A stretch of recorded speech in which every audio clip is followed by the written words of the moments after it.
presents Discover Spotlight, our exclusive series of interviews with the best up-and-coming artists. Welcome to Discover Spotlight. I'm Tara, and today I'm speaking with singer-songwriter, entrepreneur and TV presenter Stacey Jackson. Dive right in. On the flip side, meet me on the joyride. We don't have to get it up, it up. Dive right in. On the flip side, there's no wrong or right side. We can never get enough, enough. We talked about launching her music career in her 40s, her love for everything 80s and more. I asked her first how she came about using her new single Flipside to open her TV show. I'd just written a whole bunch of records, and I don't know if I was sort of overstepping my boundaries, but I went to the executive producers of the network and I was like, I actually have a song that might actually work for the opening of this show. I was, if they said no, then they said no. But anyways, they listened to it and they came right back and said, oh my God, no, we love this. This is perfect. So hence it became the opening of Stacey Jackson in the 80s. And then, and it has a very 80s vibe to it, obviously living through the 80s and having that sort of authentic experience of, a lot of my records have a bit of that in it. And even the cover songs that I do are of 80s tracks. So I've kind of like, whatever goes around comes around, right? And then just recently, in the last few months since this show has been taken off, just recently, I've been getting like a lot of like, what song is this? Like, who does this song? Where's this song from? And I suspect it's because it kind of sounds like it could be in the 80s. So we were like, oh my God, maybe we really need to release the single as like it needs to exist. So hence Flipside was born outside of Stacey Jackson in the 80s, obviously. Yeah, but it fits brilliantly. And the title, Flipside, is it the flip side to something? Is it how you would feel? Yes, exactly. It's kind of like, well, I wrote the lyrics based on, sort of my life. You're juggling kids and juggling a career and a husband and like all the other, commitments in your life. And, but you only have one life. You only have one you. And I really feel it's really important that people sort of get this message that you have to be you in order to be able to, whatever that means, take risks, do the thing that you never thought you were going to do. Like, just go and live it, because, like, you can't be a happy mom or a happy wife or a happy, unless you are a happy person. And so even the first line of the song is, if I had a superpower, I'd split myself in two, it's so true as a woman. Like, this is how I feel. Like, everybody wants a piece of me, and I think that's how it started lyrically, and then of course the vibe and the 80s sound with the synth, and I just, it was very authentic, and it came to me quite quickly. And my writing partner, and in terms of how I felt with the top line having to be on the catchy hook. And so to answer the question about the flip side, it's really like, try to do something a little out of the box. Don't just go with what you think should be. The flip side is sort of like, well, what happens on the flip side? What if you were to take that chance? What if you were going to, take the risk and launch a music career when you're in your 40s, which is what happened to me. So, it kind of has that kind of meaning. Yeah. Oh, I'm totally with you. I've done things, well, funny, from the pandemic, I've sort of put myself into positions that at an older age, I'm not like a younger one, and I thought, I'm going to try it. Why not? I'm going to go for it and see how we go. I can only ask and I can only try. And if it doesn't work out, it doesn't work out. And I've actually gone further now than I would have done 5 years ago. I don't think I'd have ever have done it. I don't think I'd have nerve to, but for some reason or other during the pandemic, I thought, just do it. Life's too short. What the hell, right? Exactly. Yeah. And I really hope that people kind of, there's been so many mental health issues, and especially spawning from this experience we've all been going through. But I think we could spin it. I think people could really own this and be, okay, now this is my opportunity to try something a little out of the box, something that I always wanted to do, but I never got around to doing it. Or, I don't know, because maybe it's also a little bit my age. Like, you definitely see that window shutting and shutting and shutting. Yes. And like, you're like, you want to dive into that space before the window slams, and I think that's sort of how I feel. And good for you that you were able to try new things and do stuff, because like you said, life is too short. And I think, that's a very big message that I try to, I think, convey with a lot of the music that I do. And that's pretty much the bottom line, I guess. We're not getting any younger, so why not just take the chance and enjoy what we've got, enjoy life while we can. Yeah, exactly. But nobody's getting any younger, like even my kids are growing, and I keep saying, do what makes you happy, follow your dream, like just do what makes you a better person, because there's no way that you could actually, give love if you can't love yourself, like you just have to be happy in your own skin.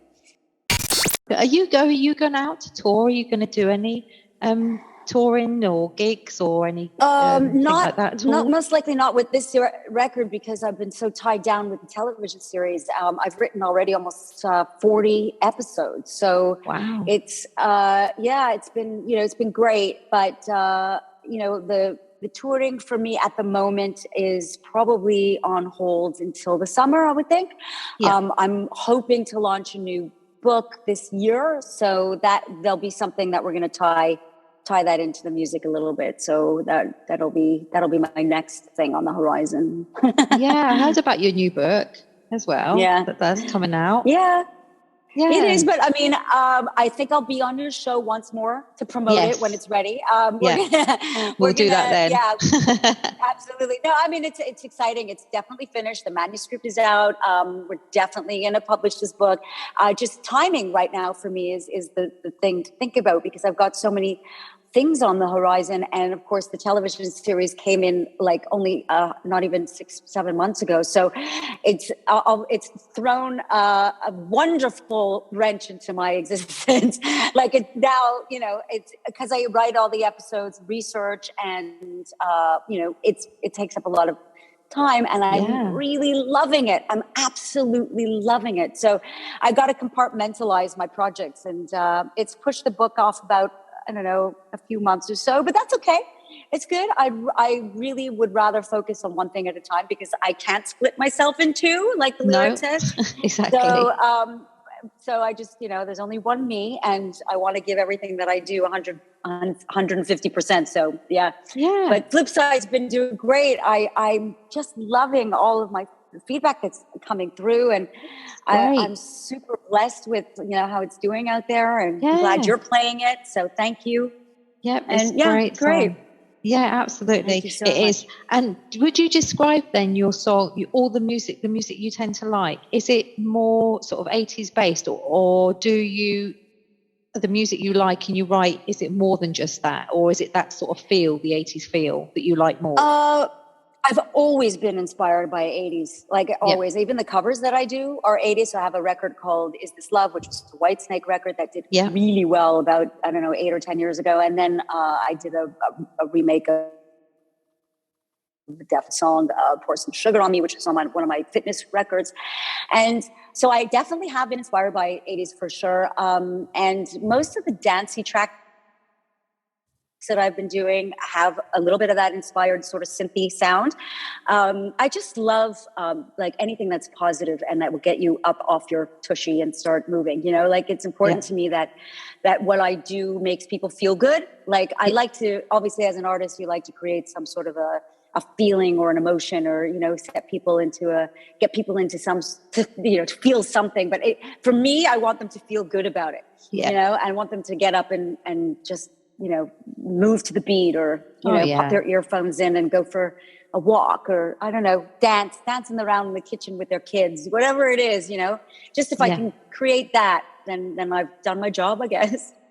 Yeah, I know you've done songs and different collaborations, and I know you've done a song with Snoop and a couple of other people. Is there anyone that you'd like to do? Anyone else you'd still like to do a collaboration with? Anyone else that you'd like to sing with? Oh wow! Oh God, I would love to get on stage with one of those old time 1980s hard rockers. Like put me on stage with, Guns N' Roses any day. But that's a dream. That's a very, very, very big pipe dream. That'll Not never necessarily. happen. It's true, right? Hello, I did a record with Snoop Dogg of all people. So there you go. I'm not sure, actually. It's funny. I never really thought about that. I feel like, I've done. Where do you go from Snoop Dogg? I don't know. Yeah, well, this is true. I haven't actually thought about that. I think I'd like to work with some really inspirational women writers. I mean, I think there are some incredible contemporary writers like Dua Lipa, Billie Eilish, these young, unbelievable talent that are coming out now that they're beyond me, So that's why if I did a collaboration, it would have to be with an old timer because I don't know if I can keep up with any of these newbies who are so incredible. But yeah, I don't know. I haven't really thought of it that much, but you've given me food for thought though, girl. I'm telling you. That's good. Like, that's next, good. I hope on so. the horizon, something else for me to achieve, I guess.